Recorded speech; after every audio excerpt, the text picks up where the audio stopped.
So we are here on today's Sunday special with Edward Feser. He's the author of a book called 5 Proofs of the Existence of God. So we're going to make him prove God to us in just a second. But first, let's talk about your public Wi-Fi. Whether you're in a cafe or a hotel, we often rely on public Wi-Fi to use the internet on the go.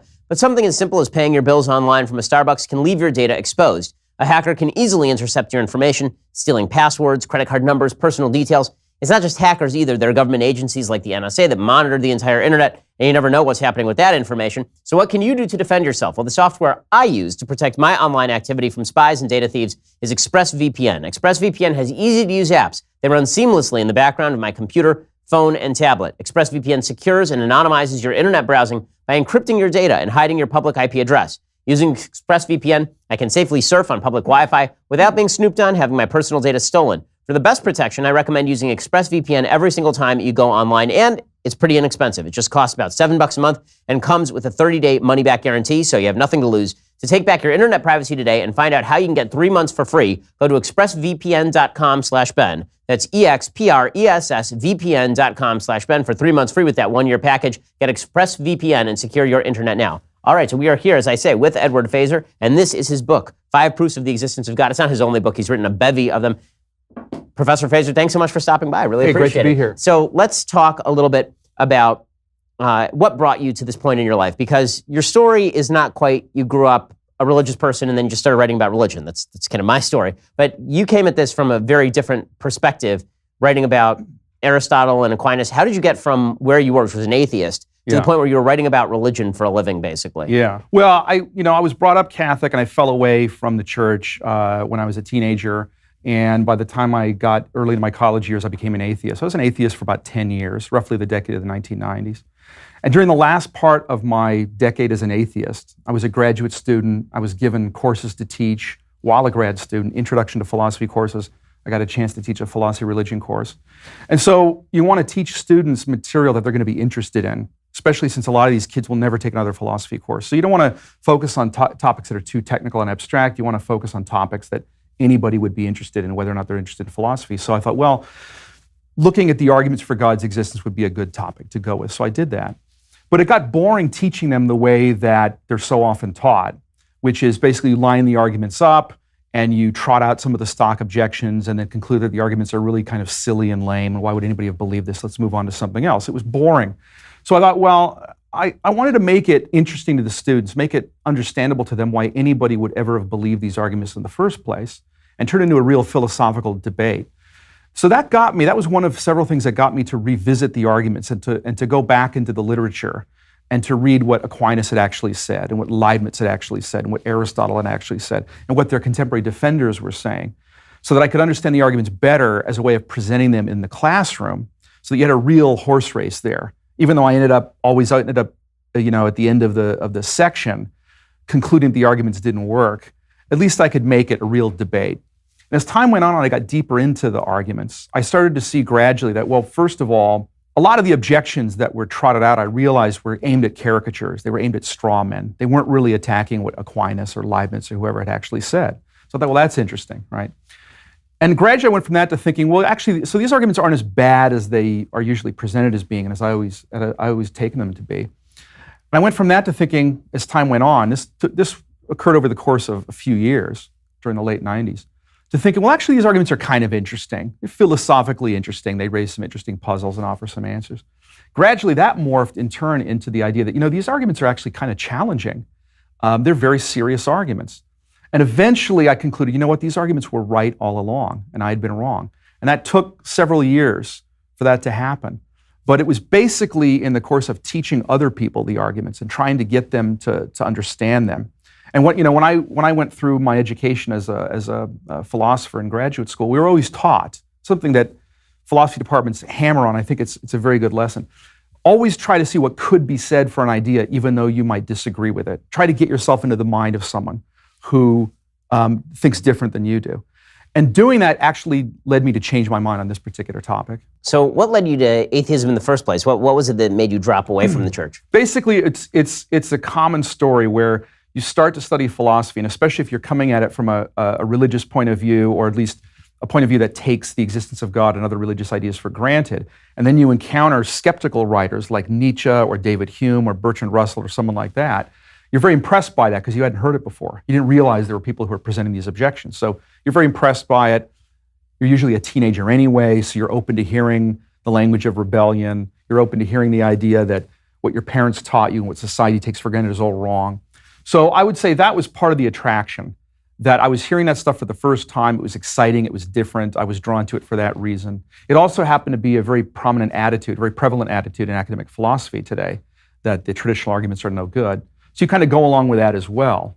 Academic philosophers are not always as independent as they like to think they are as far as critical thinking is concerned. They often are quite willing to go along with whatever the consensus of the profession might happen to be. So your book is 5 Proofs of the Existence of God, and I want to go through some of them with you because I think that, like, as you say, most people, when they think about God, they think about, whatever their parents told them about when they were kids, and they haven't really taken a serious look at, okay, why would people think God exists other than my parents think God exists and I like beautiful sunsets? So what is the actual philosophical grounding for the idea that there might, in fact, be a God? So which of these proofs is your favorite? And if you could explicate it for us, that'd be great. Yeah, probably my favorite is the first one in the book, which I label the Aristotelian proof. And as you can guess from that label, it goes back to Aristotle.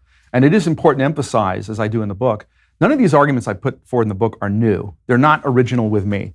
The formulations I give, the way I present them might be novel, but the basic idea, the basic nerve of each proof goes back, in most cases, centuries, even millennia. In the case of Aristotle's argument, at least 2,300 years, if not more, because you even see an earlier version of that in Plato. So if you want me to present, a simplified version of the argument. So basically, the Aristotelian argument starts from the fact that change occurs, right?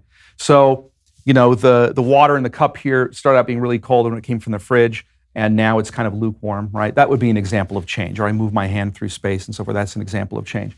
Aristotle argues that on analysis, change always involves the actualization of a potential, something going from potential to actual.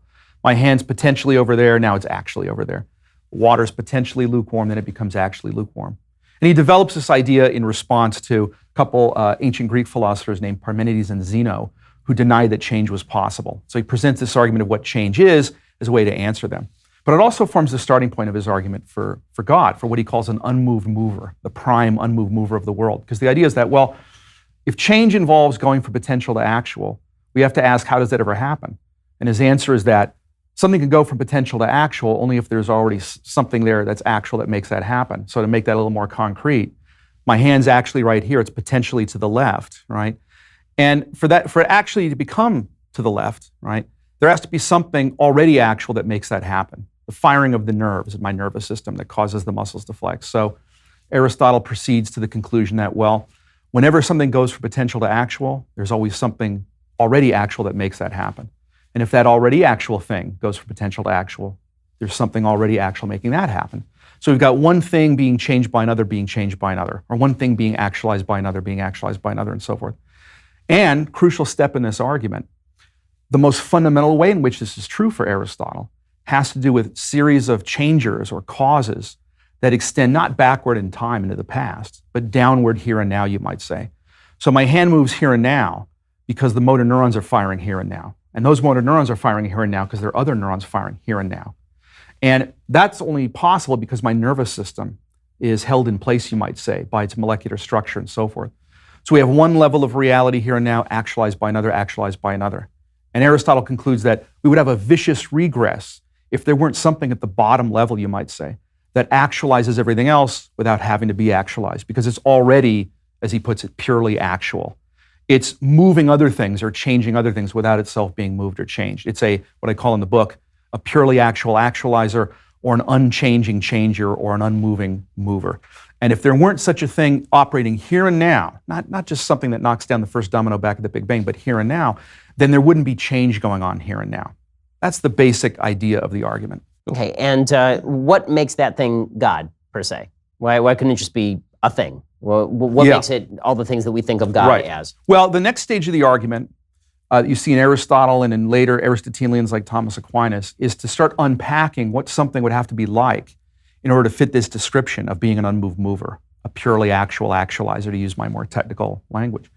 And one of the things they say is, well, look, I mean, if change involves going from potential to actual, and this cause of things is purely actual, it's got no potential, it's already, as it were, fully actual, then it can't be capable of change. It's not susceptible of change. It's an unchanging changer. But if it's unchanging, then it must be outside of time and space, because things that are in time and space are susceptible of change. They're capable of changing. So if it's not capable of changing, it must be outside of time and space. Material things, physical things, are also always changeable in theory. They're always made up of parts, for example, that can be rearranged. So if it's not changeable, it must not be a material thing either. Furthermore, anytime we see any sort of power, you might say, manifest in the world, like the way I have the power to pick this cup up, or the way that an earthquake has the power to knock a boulder down a hill or what have you, that always involves the actualization of a potential.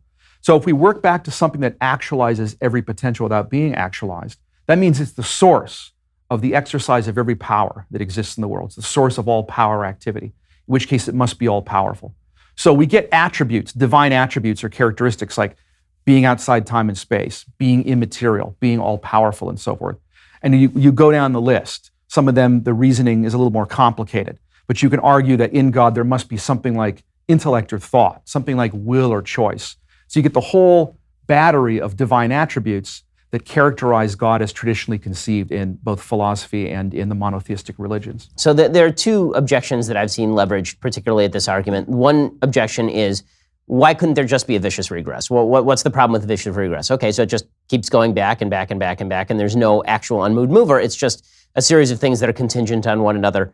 Why couldn't that actually be a possibility? Yeah. Well, if you posit that, if you suppose that there's no beginning to the series, that there's no bottom level, better way to put it in my view, then you don't really have an explanation of what you started out with. You just keep deferring the explanation. It's like an endless series of IOUs that's never backed by actual money. The idea being that if there weren't something that could actualize everything else or move everything else without itself being moved, then you wouldn't have the motion or change that you started out trying to explain, the movement of the hand or the water growing lukewarm or whatever it might be. And this idea that why don't we just postulate that there's no explanation at all is something we would never consider in any other context. In chemistry class, if there's some explosion because you mix two chemicals together, the professor told you just not to goof around, he wouldn't take seriously for a moment if you said, who did that? If you said, well, there's no explanation, it just happened, right? Nobody would take that seriously in the context of science, in the context of everyday life. The only place where people start trying to take seriously or pretend to take seriously the idea that there aren't really any explanations is when they're confronted with an argument for God's existence. And suddenly they suggest, well, maybe we should just throw up our hands and say there is no explanation. But there's cognitive dissonance there because they wouldn't say that in any other context, and they couldn't coherently say that in any other context. But if you push forward consistently that basic idea that things must have explanations, you're going to be led unavoidably to the existence of an unmoved mover or uncaused cause. And that argument that you're making about the sufficiency of reason actually is a separate argument that you have in the book. You can make it a separate argument as I do in the book. Yeah. Right, the kind of principle of sufficient reason, as you mentioned, this Leibniz argument, I guess? Yes. That essentially, if there's a reason for everything, then there has to be kind of a core reason. Yeah. That's a pretty weak way of putting it, but that's sort of the essence of the argument. Yeah, so Leibniz's argument, and I label it in the book the rationalist argument because Leibniz is one of the best-known philosophers classified as a rationalist in the history of philosophy, but he's not the only one who presents this sort of argument. It argues for God's existence in a way that avoids the kind of reasoning about the nature of cause and effect, or reasoning about the nature of a physical object, or any of these other starting points that some of the other arguments begin with. It just starts with the idea of explanation. It starts with what is called the principle of sufficient reason, the idea that for anything that exists, any fact about it, any event that occurs, there must be some reason sufficient or adequate to explain why it exists, why it occurred in just the way it did, rather than some other way, and so forth. Now, Leibniz would argue that this is a bedrock principle of human rationality. It's presupposed in all scientific inquiry. It's presupposed in all philosophical investigations, including atheistic ones. And as I argue in the book, if you try to deny it, you're ultimately led into incoherence. So there's really no coherent way to deny it, whether you're an atheist or a theist, okay? But if you take that starting point seriously, the idea that things have explanations, they're intelligible, they can be made sense of, then you're unavoidably going to be led, Leibniz argues, to the existence of God understood as a necessary being. And so he moves to this distinction between what he calls a necessary versus a contingent thing. A contingent thing is something that it exists, but it didn't have to. It could have been different. So we exist, but had my parents never met, I wouldn't be here. Had your parents never met, you wouldn't be here, and so forth. This situation, this interview exists, but had you never invited me, it wouldn't have occurred, and so forth. So all these things are contingent upon other things. And as long as we're locked in the realm of contingent things that could have been otherwise, Leibniz argues, we don't have an ultimate explanation.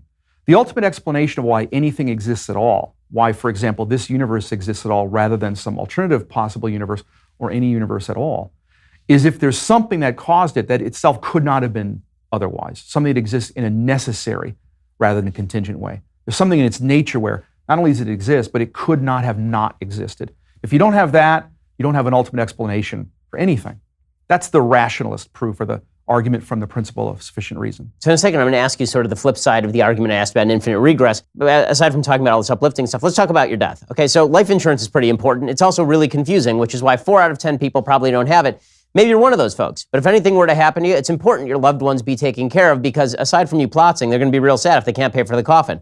Life insurance rates are the lowest they've been in 20 years. The best time to buy is now. The best place to buy is PolicyGenius.com. PolicyGenius is the easy way to compare life insurance online. In just 5 minutes, you can compare quotes from the top insurers to find the best policy for you. And when you compare those quotes, you save money. It is indeed that simple. PolicyGenius has helped over 4 million people shop for insurance. They've placed over $20 billion in coverage. And they don't just make life insurance easy. They also compare disability insurance and renter's insurance and health insurance. If you care about it, they can cover it. So if you've been putting off getting life insurance, no reason to put it off any longer. Go to PolicyGenius.com, get quotes, apply in minutes. It is indeed that easy. You should go do it right now while you're listening. And do it right now, because rates are their lowest in 20 years. PolicyGenius.com. It is indeed the easy way to compare and buy life insurance. Go check it out right now, PolicyGenius.com. Again, there are millions of people who are using it. Everybody is checking it out, comparing rates, and there is no reason why any rational person, any sentient human being, would be without life insurance, particularly if you have a family in a time of rising costs. Go check it out right now. That's PolicyGenius.com to compare and buy life insurance. Okay, so back to the question. So the sort of flip side of the infinite regress question is, I guess, the Bertrand Russell question, which is, why don't we just hit a certain bare root fact? That, okay, fine, there may not be an explanation for something, but this is just the way that it is. Yep. Why do we always need an explanation for everything? Why can't it be that there's rationality to a certain point, and then beyond that, that's it? There's no place to go. Yeah. So, yeah, you mentioned Russell as someone who suggests this response. Another one is a guy named J.L. Mackie, who's another prominent academic atheist. And their idea is that, the atheist can simply take the view that we have explanations for things down to the level of the fundamental laws of physics, whatever they turn out to be, the fundamental laws of nature.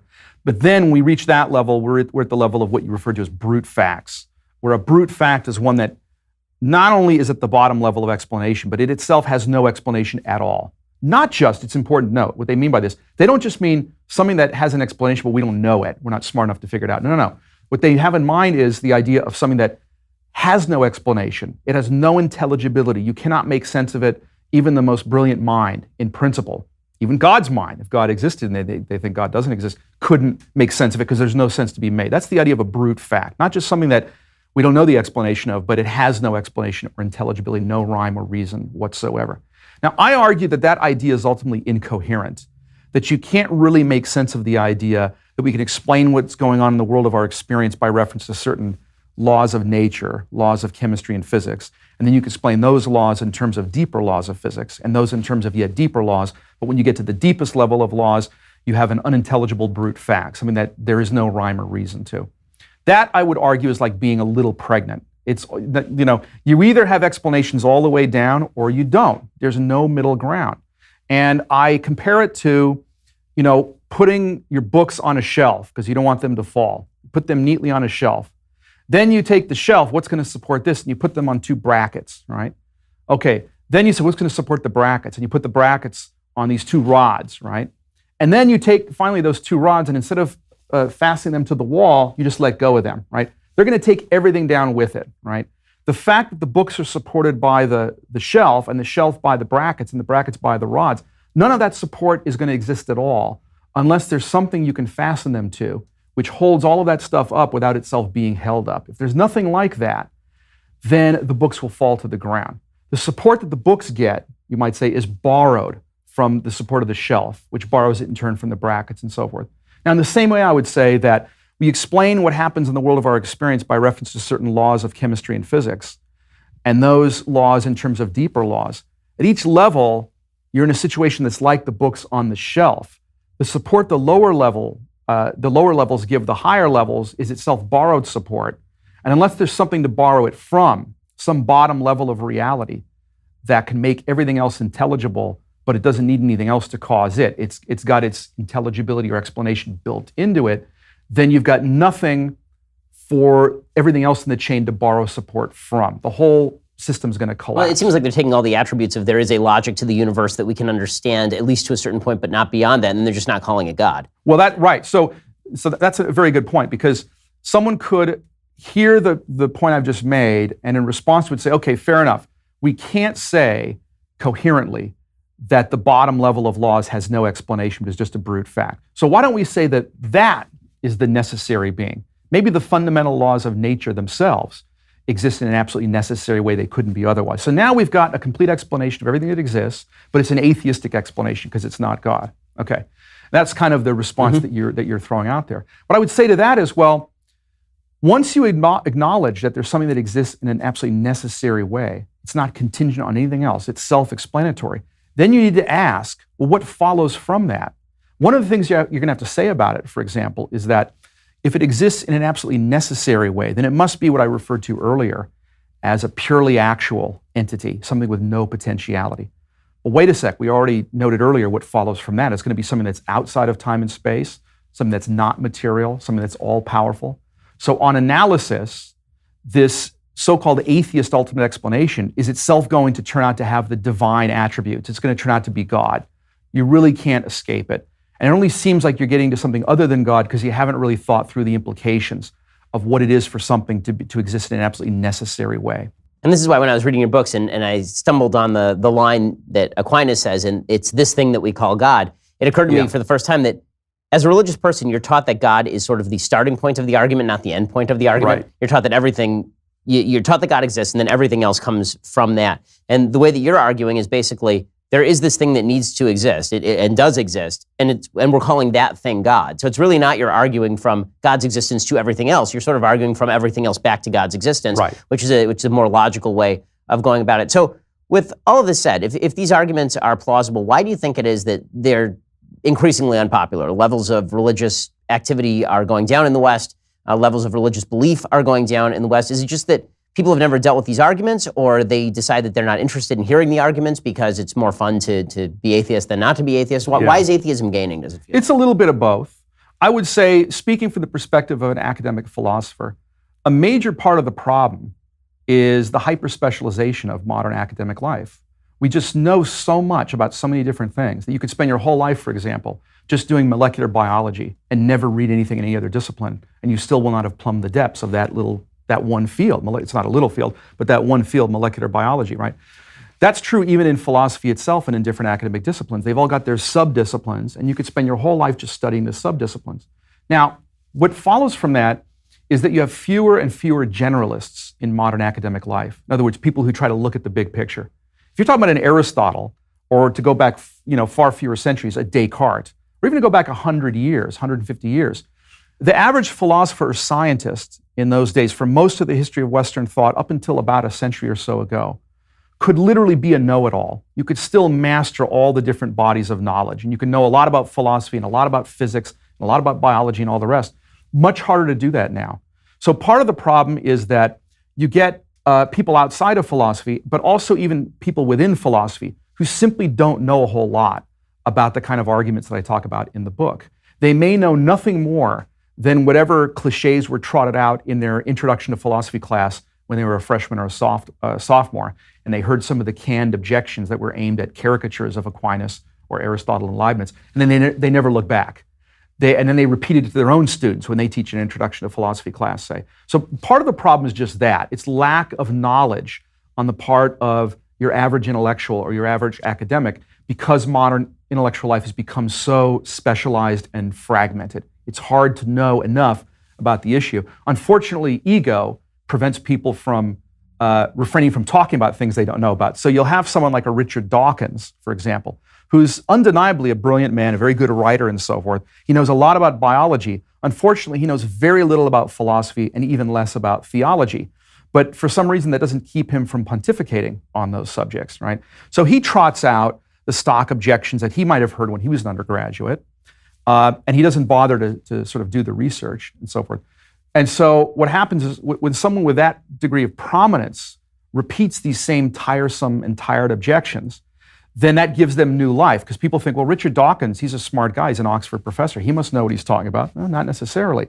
But that gives a whole other generation of young people, students and so forth, the same erroneous ideas about the arguments, and so they get perpetuated that way. That's another part of the reason. And one of the things about reading your books and talking about actual philosophic arguments for the existence of God is that after you read your books and then you go and you read somebody like Dawkins and he's talking about flying spaghetti monsters, you realize he's either deliberately missing the point or he's completely missing the point non-deliberately to be charitable to him. That his argument doesn't actually correlate to anything that any religious person has ever seriously thought about these issues in any real way. The thing about the religious argument that has always appealed to me is that it seems to me a better explanation for the life that we live than the scientific materialist argument. And it seems to me that the argument that there is no God, it's very difficult to square with any sort of human meaning, any sort of free will, any sort of reason. All the various principles that so many people in the secularist world seem to base entire moral systems upon are based on bricks that they've stolen from a house that they forcibly destroyed with a wrecking ball. And this is sort of the case that I was making to Sam Harris when he was sitting here, is that he comes up with this entire moral system, but all of his values are based and predicated on the notion that human beings are inherently valuable, for example. Where is he getting the notion that human beings are inherently valuable? Why are human beings inherently valuable? And if you say reason, well, why is reason inherently more valuable than non-reason, considering it's just, I guess, an evolutionarily beneficial biological function? It's sort of a neuronal order that works the best. None of that makes a lot of sense to me. What's your chief attack on sort of the atheistic philosophy? Is it a utilitarian one, that it just doesn't work? Or is it that you think that there's a fundamental illogic to atheism itself? Is there a steelman atheism for me? If you're going to make the best argument you can for the atheist perspective, what does that look like? Yeah.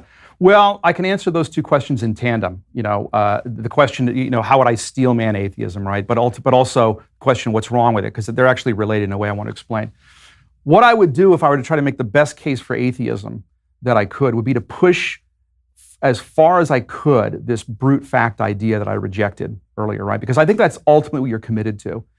If you really are a rationalist deep down, in other words, if you think that the world is ultimately intelligible, that the human mind can make sense of it, the human mind can penetrate its nature, right? You have a very ambitious and optimistic view of human reason, and you push that through consistently, you're going to be a theist. I mean, it's no accident that the arch rationalists in the history of philosophy, I mean, people who really push through this idea that the world is ultimately intelligible, we can make sense of it, they were all theists. They all believed in God. Leibniz, Descartes, people like that, right? Even Spinoza, though his conception of God is an eccentric one, he's not an atheist. He's a pantheist, but that's very different from atheism. So I would say that if you're going to avoid theism, you really have to take a view that the power of human reason is extremely limited. You have to take a very pessimistic view of human reason. And you see that kind of view in Nietzsche. You see that kind of view in David Hume. You see that even in some of his moods in Bertrand Russell, though in other of his moods he's more optimistic. But I think that's the more consistent view that you're going to have to take. What you're not going to have is this kind of rosy, if we just got rid of religion, everything would be wonderful kind of idea that you get in someone like Richard Dawkins. So I would say that if you're going to steelman atheism, you're going to have to swallow the consequence of accepting that the world is ultimately not intelligible. You're probably going to have to be less of a science booster than you are, because science really rests on the idea that we can make sense of the world.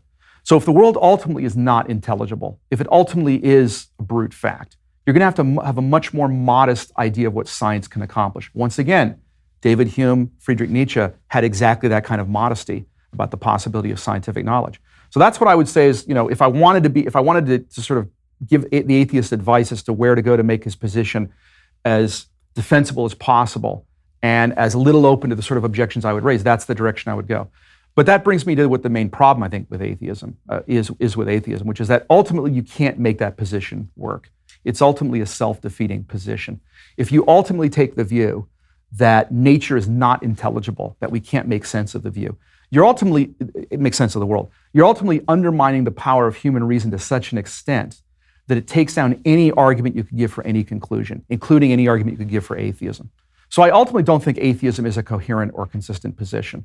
And that's what I think is the main problem with it. It has all kinds of practical downsides as well, but those are less fundamental than the fact that it's just false and it's not rationally defensible. Well, this is also the argument that Harris has made in reverse. He'll make the argument essentially that, while atheism may not be tenable in terms of supporting things like free will, you have to act that way anyway. There's a certain level of whistling past the graveyard that I feel like you get from some atheists, where yes, we can change the world if we just get rid of religion, and yes, we can have rational discussions. And I just keep thinking, where are you getting the tools to do all of these things? I mean, you are basically a ball of meat wandering aimlessly through the universe, randomly firing neurons, and yet I'm supposed to believe that we can construct entire moral systems, change our lives for the better, and make civilization a rosy, wonderful place. I was reading E.O. Wilson in his sociobiological theories, and he gets almost to the verge of what you're talking about, where he basically says that everything is an outgrowth of evolution and biology. And then at the very last instant, he sort of veers away from it because he realizes that the conclusion is just too depressing and self-defeating, which is that every change that has ever occurred was bound to happen. It was not willed. There's no possibility for actual change. You almost end up in a sort of human Zeno's paradox, where change is occurring all around you, but it can't actually be occurring all around you. Well, I think that guys like Harris are probably misled by the fact that they're mistaking what they take to be their own status as nice guys, right, as evidence that it's possible to have a moral world, say, even if morality is an illusion.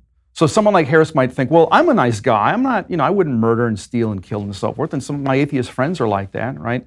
And that would be true even if it turned out that morality is an illusion, even if it turned out that free will is an illusion. Therefore, you could have a society in which belief that morality and free will were illusions was widespread. That doesn't follow. It's very naive to think that what might be true of the individual person here or there could be true at the level of mass society, where everybody just took it for granted that free will was an illusion, morality was an illusion, but a useful illusion, right? It would be irresistible to cut corners where you could get away with it, because it's just an illusion after all anyway, right? So I think there's a kind of sociological naivete behind this idea that, morality could still work even if we all just agreed that it was false and agreed not to talk about it very much. Okay, so we'll get to more on that in just one second. First, let's talk about your hiring practices at your business. So hiring used to be hard. Multiple job sites, stacks of resumes, confusing review process. But today, hiring can be easy. You only have to go to one place to get it done. ZipRecruiter.com/Ben Guest, because I have a guest. ZipRecruiter sends your job to over 100 of the web's leading job boards, but they don't stop there. With their powerful matching technology, ZipRecruiter scans thousands of resumes to find people with the right experience and invite them to apply to your job. As applications come in, ZipRecruiter analyzes each one, spotlights the top candidates, so you never miss a great match. ZipRecruiter is so effective that 80% of employers who post on ZipRecruiter get a quality candidate through the site within the first day. With results like that, it's no wonder ZipRecruiter is the highest rated hiring site in America. And right now, my listeners can try ZipRecruiter for free at this exclusive web address, ZipRecruiter.com/BenGuest. That's BenGuest at ZipRecruiter.com/BenGuest. Again, ZipRecruiter.com/BenGuest. ZipRecruiter is the best way to hire. We use it at Daily Wire. There's a reason we use it here. It's because if our employees screw up, we need to find new employees who are better. And that's why ZipRecruiter is awesome. Go check it out right now. ZipRecruiter.com/BenGuest to try it out. The smartest way to hire ZipRecruiter. Okay, so let's talk about the construction of morality. So now we've talked about the construction of arguments that support the existence of God. But where atheists usually go is once you've started arguing that the spaghetti monster argument isn't particularly productive for them or fulfilling for them, and that you actually have some pretty good arguments for God's existence, they immediately leap to, okay, there's a bunch of stuff in the Bible I don't like. Right? There's a bunch of verses in the Bible I don't like. Is it possible or necessary or useful to construct a morality simply on the basis of God exists? Does that really help you construct some sort of objective morality that can be useful? I'll acquiesce in the belief that it's more useful than atheism. Scientific materialism can't really generate, and facts don't have anything to say about actual values. But there's a serious fact-value distinction. But let's say that we now all acknowledge that God exists. Can you actually generate a moral system that works off of that, or do you still need some sort of religious tradition? Well, I think it's neither. And what I mean by that is this, that atheists often suppose that the traditional, defenders of God's existence, a Thomas Aquinas or an Aristotle or a Leibniz or what have you, are committed to the idea that religion and morality are related in the following way. That morality is essentially a matter of God arbitrarily giving certain commands, right? Don't murder, don't steal. And that if you ask, well, why? Because I said so, right? That God just arbitrarily stipulates that certain things are wrong. And that if you believe that there's a link between religion and morality, that must be what you mean. That's not what thinkers like that meant by that.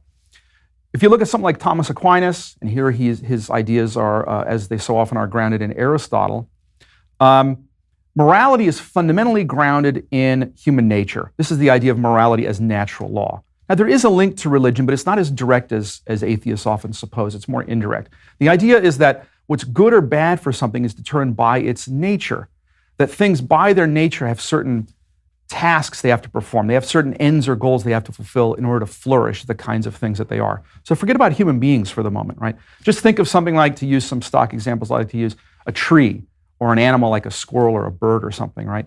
A tree, given its nature as a tree, if it's going to flourish, has to realize certain ends or goals. It's got to sink roots into the ground to give it stability and to take in water. It's got to grow bark to protect it from the elements and insects. If it doesn't realize those goals, you might say, it's not going to be a very good tree. It's not going to flourish as a good specimen of a tree. Same thing with the squirrel. It's going to flourish as that kind of animal, as a squirrel. It's got to gather its nuts and acorns for the winter. It's got to scamper about and evade predators and so forth. If it fails to do those things, it's not going to flourish as a squirrel. Now, human beings are like that too. We have certain ends we have to pursue, certain goals we have to realize or reach if we're going to flourish as the kinds of things that we are. For example, human beings are rational animals. Unlike other animals, we've got intellects, we've got rationality and free choice. So we need to learn things about the world. We need to study, we need to investigate the world. We need to do things like science and philosophy, or we're not going to flourish as the kinds of things that we are. Now, just as it's a matter of objective fact that a tree that fails to sink roots is a bad tree in the sense of a bad specimen, a defective specimen of a tree, and the squirrel that fails to gather acorns and nuts and so forth is a defective or bad specimen of being a squirrel, so too a human being that fails to realize the ends or goals that are built into our nature is a bad specimen of a human being. Now, you'll notice that I didn't make any reference to God there, right? I just made reference to human nature. What I did at least presuppose, however, is that there really is in the nature of things, objectively, it's something that's there, we discover it, we don't just make it up. There really are purposes or goals in nature. That's something that modern atheism rejects, alongside its rejection of God. The idea that there really is any purpose built into the very nature of the physical world, what Aristotle called final causality, final cause or end or goal or purpose, right?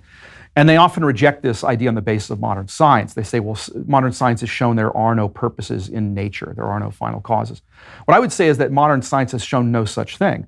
Modern science simply brackets that question off. It doesn't look for final causes. It looks for things you can put in the language of mathematics, and you can't put purpose in the language of mathematics. So for scientific purposes, physics just ignores that. That's very different from showing that it doesn't exist. But once you have that in place, I would argue that you could show that there must really be such things in nature as final cause.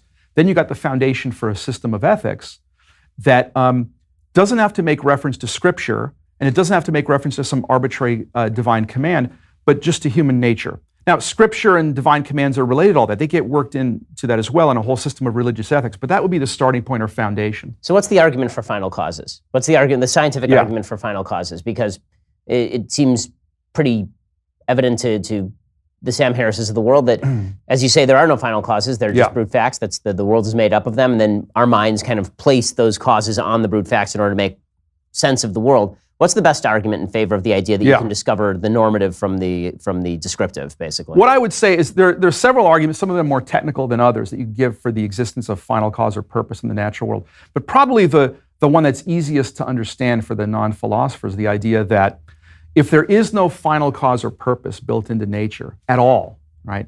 If the whole idea of final cause or purpose is an illusion, then that means that human reason itself has no final cause or purpose. It doesn't aim or point at anything.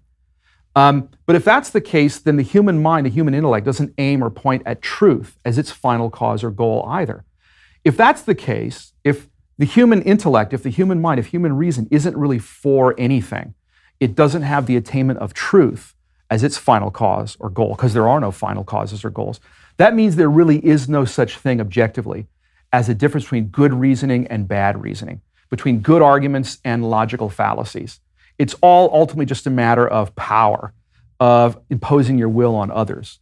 Now, I would say you can't really make coherent sense of that. Even to give an argument for that claim, you need to presuppose that the argument's a good one, not an argument that commits a fallacy.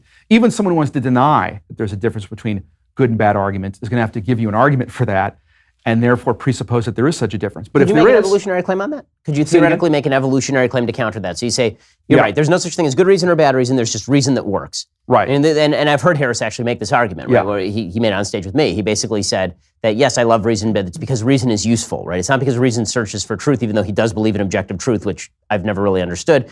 He says Yeah. that reason basically allows you to convince the most numbers of people because your brain basically is like a lock. When you come up with the reasonable combination, somebody's brain basically unlocks and now they're on your side.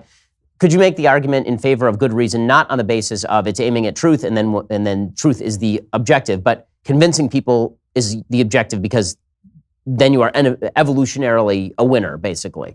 Yeah. Well, there are two problems with that, depending on how someone like Harris would cash out that claim, right? If he wants to say that natural selection could explain why the human mind really aims at truth, I would say it doesn't, and it can't explain that because all natural selection favors is fitness, Right. being well adapted to the environment, passing your genes on to the next generation.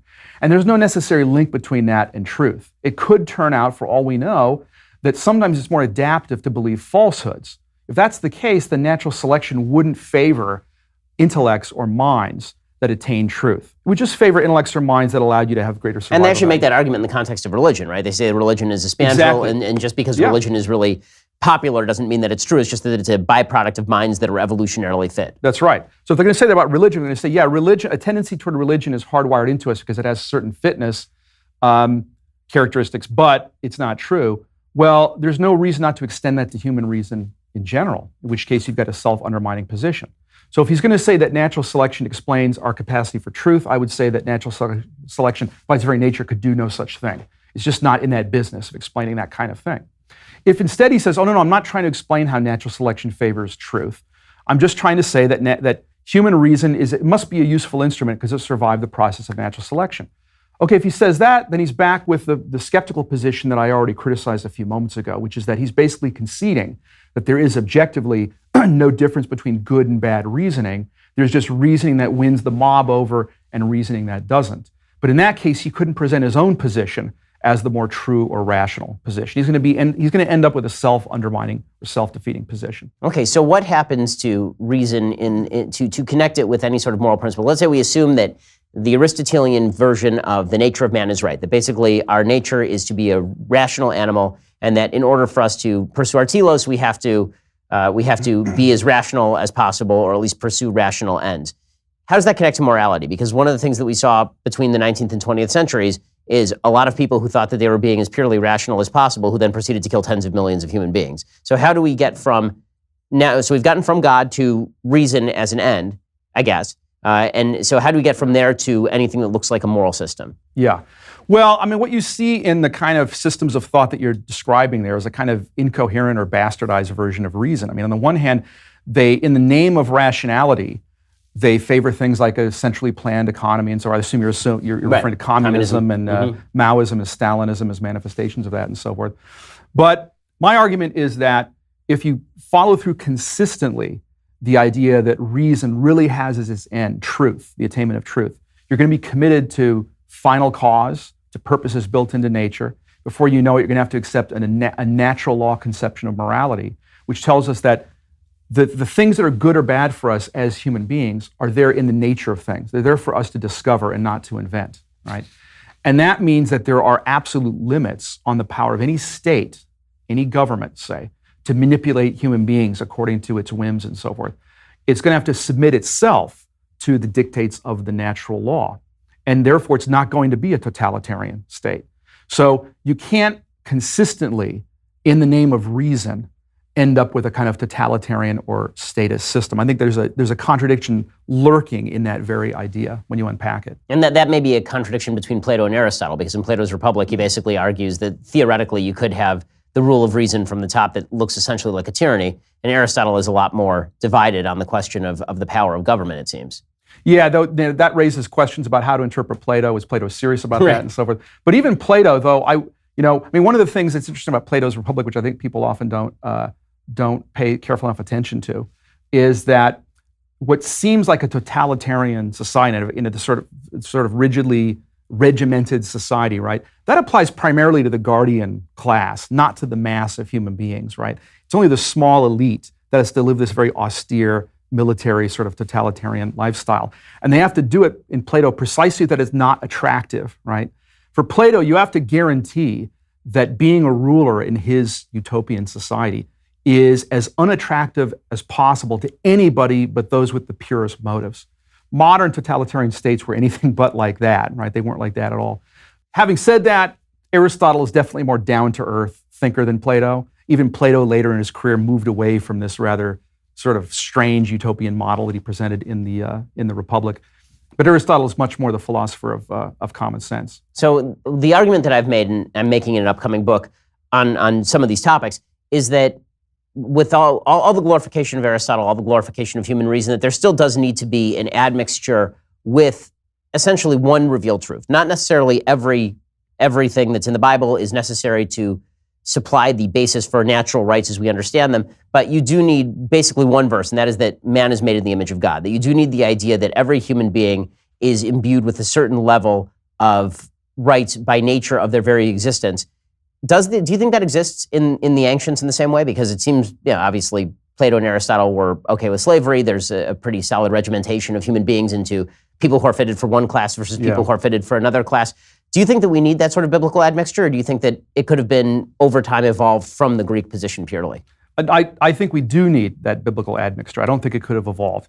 You do see in Aristotle something like an echo of the idea that human beings are made in God's image, in this sense, that he thinks that rationality, which every human being has some degree of, is the divine spark in us. It's what is most godlike. But beyond that, it doesn't have in Aristotle a lot of practical application to the life of the average person. This idea that absolutely every human being has a certain dignity and an eternal destiny and so forth, and is specially loved by God, right? You certainly don't have that in Aristotle. In Aristotle, the unmoved mover, God, contemplates one thing, himself, because nothing else is worth contemplating, right? But you don't see that idea in the philosophers influenced by the Bible, by Maimonides in Judaism, by Thomas Aquinas in Christianity. You have this idea of the dignity of the individual human being and the eternal destiny of the individual human being that really is something that biblical religion introduces. And I think it is absolutely necessary. That's its origin. I mean, even liberalism, which still uses the language of human dignity, it really is a kind of heresy, you might say, of biblical religion. What I mean by that is something that grew out of biblical religion and then chucked away its origins and supposes that you can maintain this idea of human dignity without the biblical source of it. And I would say ultimately that's incoherent. So now we're in the realm of more traditional religion, as a lot of religious people feel. The talk about immortality and the value of each human being made in the image of God and all the rest of this. What do you think is the best proof for a soul? This is one I've personally had a tough time with, because the truth is that the Old Testament isn't big. It's big on the idea of that there's a soul, because it says right in Genesis that God breathes breath into Adam and all of this. But there's nothing in the Old Testament that explicitly references the idea of an afterlife, for example. So what's the rational case? I know that you've discussed this before. What's the rational case for the idea of a soul? What exactly is a soul? What is there a rational case for an afterlife, or is that just something that we've made up to comfort ourselves? I would say that the arguments for immortality that I think are the most impressive, and actually these are arguments that, for whatever reason, end up being a little bit philosophically more technical than the arguments for God's existence, or at least it's a little bit harder to state them in a non-technical way. But the arguments that I have in mind focus on what's unique about the human intellect, the human power of rationality, which other animals don't have. Other animals are clever in certain ways. They can hunt prey and they can solve certain problems, but what they don't have is the idea to grasp abstract ideas, abstract concepts, the sort of thing that we express in language, in distinctively human language.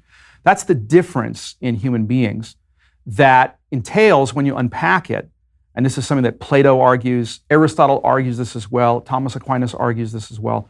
When you unpack this idea of the human intellect, you'll find that it's a power in us, it's a capacity that's not material. That is to say, it's not entirely grounded in bodily processes, not even neural processes in the brain. Now, they don't deny, Aristotle and Aquinas certainly would not deny, that brain activity is part of what's going on when we think. But they would argue that can't be the whole story. That what matter by itself will not give you is the kind of meaning that you have in a human thought, or in a sentence that you write in a human language that expresses a human thought. That's a non-physical or immaterial aspect to human nature.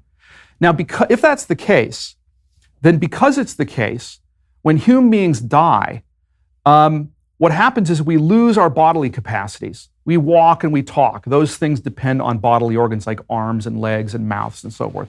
We digest food. That depends on a bodily capacity. Bodily organs like having a stomach. We see and hear. That depends on bodily organs like eyes and ears. Those things are gone. But at least part of what we do, even when we're alive, namely thinking, namely abstract thought of the sort that even the least intellectual human being is capable of, can still grasp abstract ideas. That's something that for Plato and for Aristotle and for Thomas Aquinas is not a physical or material power of human nature. It's something that we do even when we're alive that is immaterial. And so that aspect of us does not go out of existence at death. It carries on beyond death.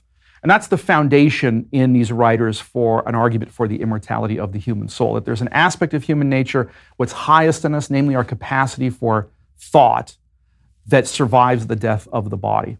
So even without a brain, even without any ability to function in the physical world, there is something else, but we can't quite define what exactly that is, that survives afterward? I don't want to say we can't define. I think we can define. I would say, the short answer would be that it's the human intellect, the human mind that survives the death of the body, and that cannot be entirely explained in terms of or reduced to brain activity. Here you start to see a divergence between thinkers in the tradition I'm talking about. So for a writer like Plato or René Descartes, father of modern philosophy, for them, not only is the human mind the highest part of our nature, but that's really definitive of us. What we are essentially is thinking things, and the body is just a vehicle we temporarily walk around in, or it's even a prison for Plato. So death is a kind of liberation. But for Aristotle and for Thomas Aquinas, that's not the case. For them, even though we're not entirely bodily, there's an aspect of us, namely our intellects, our minds, that's not reducible to bodily behavior. Nevertheless, our bodily activity is still part of us. And so death is not a liberation. Death is really, what I like to call it is, in Aquinas' thinking, death is like a full body amputation. That's something, that's bad. You want your body back. That's why you need, in the thinking of Thomas Aquinas, you need a resurrection from the dead.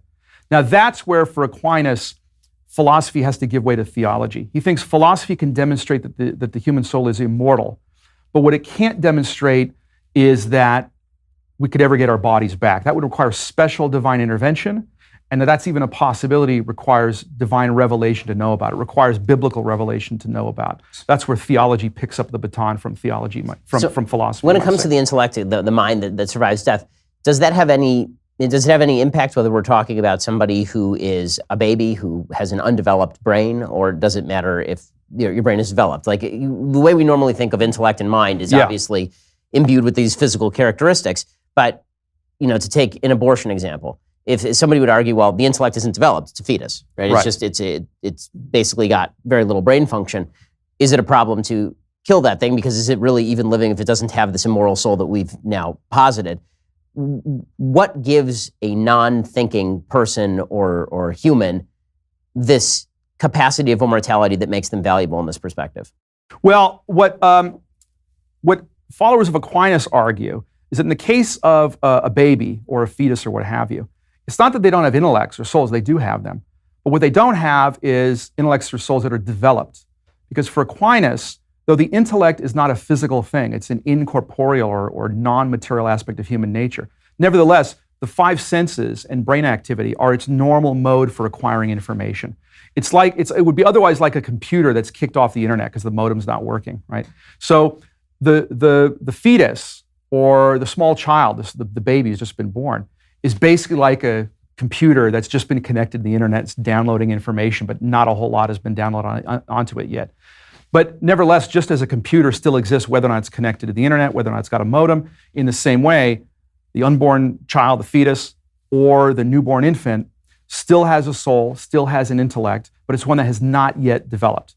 So it's not that the fetus or the child is potentially a human being or potentially something with a soul or an intellect. No, it's something that actually has an intellect, actually has a soul, but intellects and souls that have not yet attained their potentials. That's a different idea. Okay, so with all of this said, I mean, we've gotten pretty abstruse here. I've tried to bring it down to the point where I can understand it at least. With all that said, one of the things that's pretty obvious is that we as a civilization have sort of lost our way in terms of these fundamental Western values, because all of this is the basis for a Western civilization that actually believes in human rights and individual rights and women's rights and all the things that we actually care about in the West.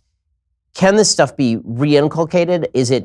Have we lost it? And have we lost it because we lost the philosophical roots, or because we were seduced by the excesses of materialism around us? What do you think what do you think happened to Western civilization? Because all these ideas are not new to you. They're obviously not new to me.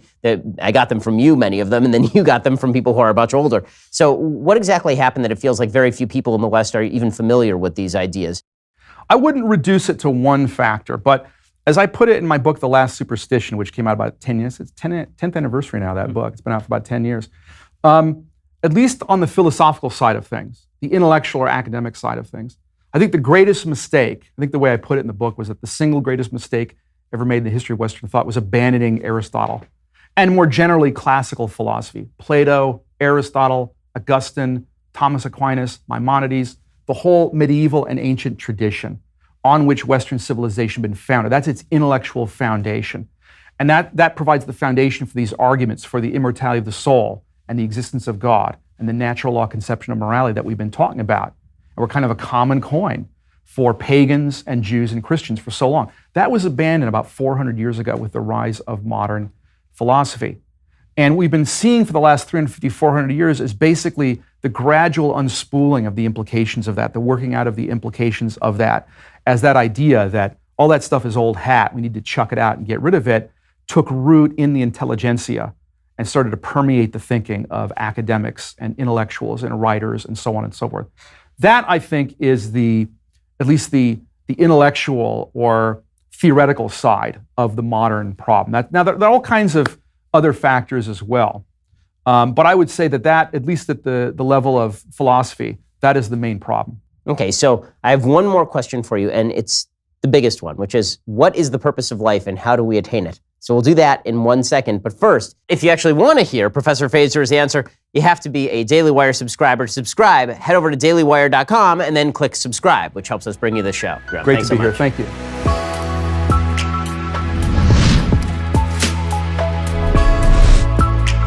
The Ben Shapiro Show's Sunday Special is produced by Jonathan Hay. Executive producer Jeremy Boring. Associate producers Mathis Glover and Austin Stevens. Edited by Alex Zingaro. Audio is mixed by Mike Coromina. Hair and makeup is by Jesua Alvera. And title graphics by Cynthia Angulo.